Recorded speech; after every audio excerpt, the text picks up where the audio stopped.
Have you ever wondered why it's so hard for someone to just stop? Why does a person keep going back to a substance or behavior, even when it's clearly causing harm? The common idea is that it's a matter of willpower, a simple choice. But the science tells us a much more complex and fascinating story. Addiction isn't a moral failing. It's a chronic disease that fundamentally changes the brain. To understand this, we need to take a look inside our heads at something called the reward system. This is a network of brain structures that makes us feel good when we do something essential for survival, like eating or socializing. The key player here is a chemical messenger, a neurotransmitter called dopamine. When you do something enjoyable, your brain releases a surge of dopamine, giving you that feeling of pleasure and motivating you to do it again. It's the brain's way of saying, "Hey, that was good. Let's remember to do that in the future." This system works beautifully to keep us alive and thriving. But what happens when something hijacks this natural process?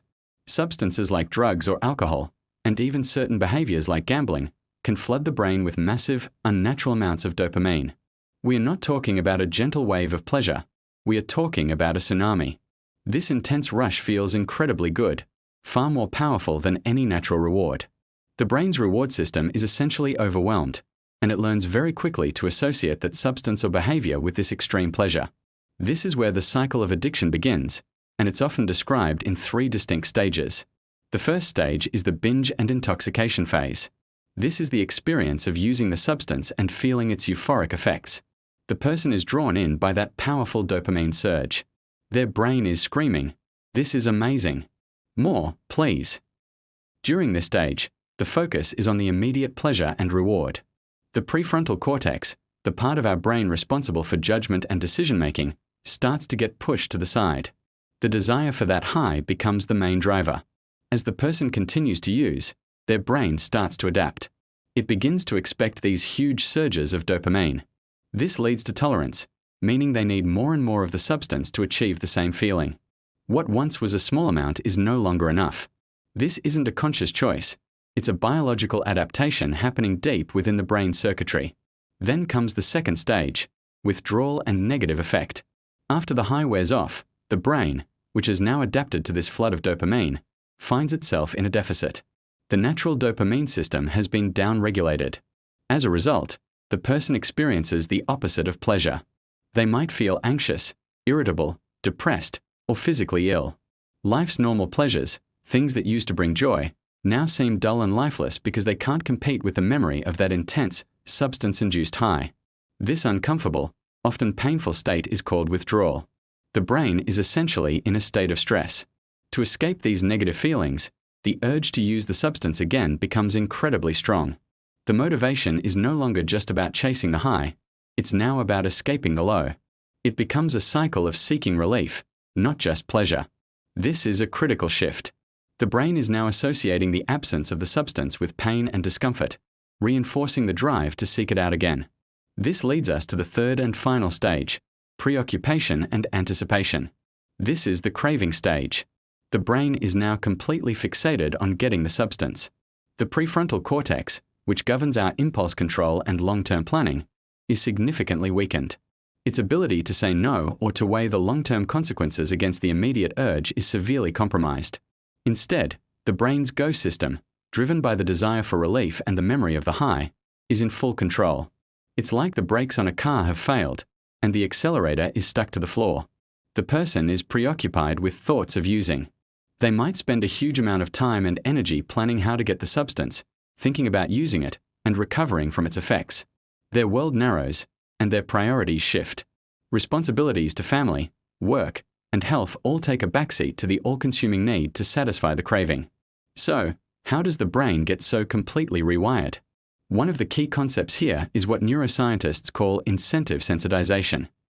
This is a fascinating and crucial part of the addiction story. In the beginning, a person might use a substance because they like the feeling it produces. The pleasure is the main motivator. But as addiction takes hold, a shift occurs. The brain's motivational circuits, the ones that drive our wanting for things, become hypersensitive. At the same time, the circuits that produce the feeling of pleasure, the liking part, can actually become less responsive. This creates a bizarre and painful paradox. The person no longer gets the same amount of pleasure from a substance, but their craving, their compulsive wanting for it, grows stronger and stronger. They are driven to seek the substance not for the joy it once brought, but to satisfy an overwhelming, irrational urge that their brain now equates with survival. Another powerful aspect of this brain hijacking involves our environment. As a person repeatedly uses a substance in certain situations, with certain people, or at certain times of day, the brain starts to form powerful associations. These are called cues. A cue can be anything: a particular street corner, the sound of a bottle opening, a feeling of stress, or even seeing a specific friend. The brain learns to link these cues with the act of using. When the person encounters one of these cues, it can trigger an intense, almost automatic craving. The dopamine system fires up in anticipation, even before the substance is consumed. This is why a person in recovery can be doing incredibly well, and then suddenly, seeing an old acquaintance or driving past a particular place can trigger an overwhelming urge to relapse. Their brain has been conditioned, like Pavlov's dogs, to respond to these triggers. It's not a weakness. It's a learned physiological response that has been etched into their neural pathways. The brain has essentially been hijacked, turning everyday sights and sounds into potent triggers for relapse. Now, hearing all of this might sound incredibly discouraging. If addiction can so profoundly change the brain, is there any hope? The answer is a resounding yes. And the reason for this hope lies in one of the most remarkable properties of our brain: neuroplasticity. Neuroplasticity is the brain's incredible ability to change, adapt, and reorganize itself throughout our lives. It is the same process that allows us to learn a new language or recover from a brain injury. Just as the brain can be rewired by addiction, it can also be rewired for recovery. This isn't a quick or easy process, but it is absolutely possible. Recovery involves creating new, healthy pathways and strengthening the parts of the brain that were weakened by addiction, particularly the prefrontal cortex. Therapies like cognitive behavioral therapy, or CBT, help people identify the thoughts and feelings that lead to substance use and develop new, healthier coping strategies. It's like a training program for the brain, teaching it to respond differently to stress and cravings.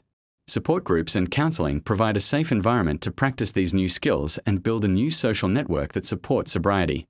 These positive social interactions also help to heal the brain's reward system naturally. Medications can also play a crucial role.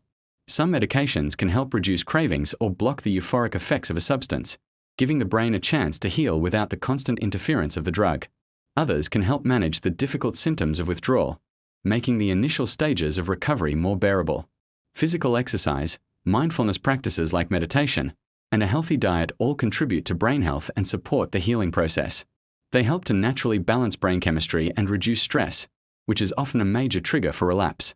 Each positive choice, each healthy habit, helps to forge new neural connections. It's like building a new road. At first, it's just a rough path, but with consistent use, it becomes a well-worn, easy-to-travel highway. Over time, these new, healthy pathways become stronger than the old, addiction-related ones. The brain starts to heal. The prefrontal cortex regains its control, allowing for better decision-making and impulse control. The reward system begins to find joy in natural pleasures again. Understanding addiction as a brain disease is not about making excuses. It's about replacing stigma with science and judgment with compassion. It explains why just stopping is so difficult and why recovery requires comprehensive support and treatment. It shows us that addiction is a treatable condition, and that with the right help, the brain can heal. Recovery is a journey of rewiring the brain, and it is a testament to the incredible resilience of the human spirit and the amazing plasticity of our minds. If you or someone you know is struggling, please know that help is available and recovery is possible. Reaching out is the first and most powerful step on the path to healing. Thanks for watching.